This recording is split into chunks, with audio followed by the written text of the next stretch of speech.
শ্রী শ্রী মোহিনী একাদশী মাহাত্ম্য। তো শ্রী কর্ম পুরাণে বৈশাখ শুক্ল পক্ষের মোহিনী একাদশী ব্রত মাহাত্ম্য বর্ণনা করা আছে।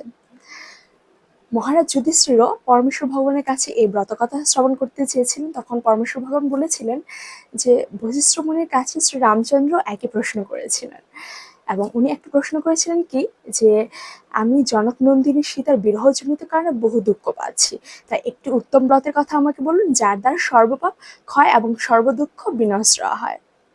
তখন বশিষ্ঠ দেব শ্রী শ্রী মোহিনী একাদশীর ব্রত কথা বলেছিলেন। যেহেতু বৈশাখ মাসের শুক্লপক্ষে একাদশী, সেই একাদশীকে মোহিনী বলে অভিহিত করা হয়, এবং এই ব্রত কেউ যদি পালন করে তাহলে সকল পাপ দুঃখ মোহজাল অচিরেই বিনষ্ট হয়। কথিত আছে যে পবিত্র সরস্বতী নদীর তীরে ভদ্রাবতী নামে এক সুশোভনা নগরী ছিল, এবং চন্দ্রবংশজাত ধৃতিমান নামে এক রাজা সেখানে রাজত্ব করতেন। সেই নগরীতে ধনপাল নামে এক বৈশ্য বাস করতেন, যিনি ছিলেন পূর্ণকর্মা এবং সমৃদ্ধশালী। তিনি নলকূপ, জলাশয়, উদ্যান, মঠগৃহ ইত্যাদি নির্মাণ করে দিতেন, এবং তিনি ছিলেন প্রচুর বিষ্ণুপরায়ণ এবং শান্ত প্রকৃতির। তবে তার 5 জন পুত্র ছিল, যার মধ্যে নাম হলো সুমনা, দ্যুতিমান, মেধাবী, সুকৃতি, দৃষ্টবুদ্ধি। তবে তার পঞ্চম যে সন্তান দৃষ্টবুদ্ধি, সে ছিল খুবই দুরাচারী। সে সর্বদা বিভিন্ন পাপ কার্যে লিপ্ত থাকতো, মানে সব ধরনের পাপ কার্য, যেমন হচ্ছে পরস্ত্রী, সঙ্গ করা, বেশ্যাসক্ত, লম্পট, দ্রুতক্রীড়া সহ নানাবিধ পাপকর্মে সে লিপ্ত ছিল, এবং তার পিতা মাতা বা দেবতা অথবা ব্রাহ্মণ কোনো কিছুর প্রতি তার কোনো মতি ছিল না, এবং সে তার পিতৃধন পর্যন্ত ক্ষয় করত, এবং সর্বক্ষণ অভক্ষ ভক্ষণ এবং সুরাপানে মদ্য ছিল। তো একদিন পিতা ধনপাল, উনি পতির মধ্যে দিয়ে যখন যাচ্ছিলেন, তখন তিনি দেখলেন যে দৃষ্টবুদ্ধি এক বেশ্যার গলায় হাত রেখে নিঃসংকোচে ঘুরে বেড়াচ্ছে। তার পিতা যখন দেখলেন এই অবস্থা, তো তখন উনি কি করলেন, যে উনি তার সুপুত্রকে গৃহ থেকে বের করে দিলেন, এবং পরবর্তীতে দেখা গেল যে তার পুত্র তার কাছে যা যা ছিল সমস্ত কিছু বিক্রি করে সে কোনো রকম ভাবে চলছিল, কিন্তু আসলে তার সে সম্পত্তিও শেষ হয়ে যাচ্ছিল। পরবর্তীতে সে চুরি করার জন্য প্রবৃত্ত হলো।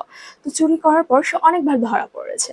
তো অনেকবার ধরা পড়ার পর যে যখন রাজ কারাগারে সে বন্দী ছিলেন, তো তার পিতার কারণে তাকে ছেড়ে দেওয়া হতো, কিন্তু তবুও যখন সে আর তার এই চুরি প্রবৃত্তি ছাড়ছে না, তখন তাকে আবার রাজকারাগারে নেওয়া হলো, এবং সেখানে প্রায় অনেকদিনই সে দণ্ডভোগ করলো। তো কারাভোগের পর দৃষ্টবুদ্ধি সে কি করলো, যে পশুবধ করে তার জীবন যাপন করার পরিকল্পনা করলো। পরবর্তীতে সে বনে চলে গেল। কিন্তু আসলে কথা কি, যে যখনই আমরা বিভিন্ন প্রকার পাপকর্মে লিপ্ত থাকি, তখন কোনোভাবে আমরা সুখী হতে পারি না। তো সে দিবারাত্রি বিভিন্ন সুখে আচ্ছন্ন হয়ে পড়লো। তারপর একদিন তার কোনো এক পুণ্যকর্মে তার সাথে দেখা হলো কৌন্ডিন্য ঋষি। তো সে কৌন্ডিন্য ঋষির আশ্রমে গেলেন, এবং বৈশাখ মাসে ঋষিবর গঙ্গা স্নান করে আশ্রমের দিকে যখন প্রবর্তন করছিলেন, তখন সে শোকাকুল দৃষ্টবুদ্ধি তার সম্মুখে আসলো, এবং ঘটনাচক্রে ঋষির বস্ত্র হতে এক বিন্দু জল তার গায়ে পড়লো, এবং সেই জল স্পর্শে তার সমস্ত পাপ দূর হলো, এবং তার মধ্যে শুভ বুদ্ধির উদয় হলো। তো তখন ঋষির সামনে সে কৃতাঞ্জলি পুটে বলল যে, হে ঋষিবর, যে পূর্ণ প্রভাবে আমি এই ভীষণ দুঃখ যন্ত্রণা থেকে মুক্তি লাভ করতে পারি, তা কৃপা করে আমাকে বলুন। তখন ঋষিবর তাকে বৈশাখ মাসের শুক্লপক্ষে এই মোহিনী নামে প্রসিদ্ধ সেই একাদশীর ব্রত কথা বললেন, এবং সে ব্রত পালন করার কথা বললেন। এভাবে এই ব্রত পালনের ফলে বহু জন্মাঞ্চিত পার্বত্য পরিমাণ পাপরাশিও ক্ষয় হয়ে থাকে, এবং দৃষ্টবুদ্ধি সেই ব্রতকথা শ্রবণ করে পরবর্তীতে সে এই ব্রত মাহাত্ম্য যে শুনে একাদশী ব্রত পালন করলো, এবং তার সমস্ত পাপ নিষ্পাপে পরিণত হলো।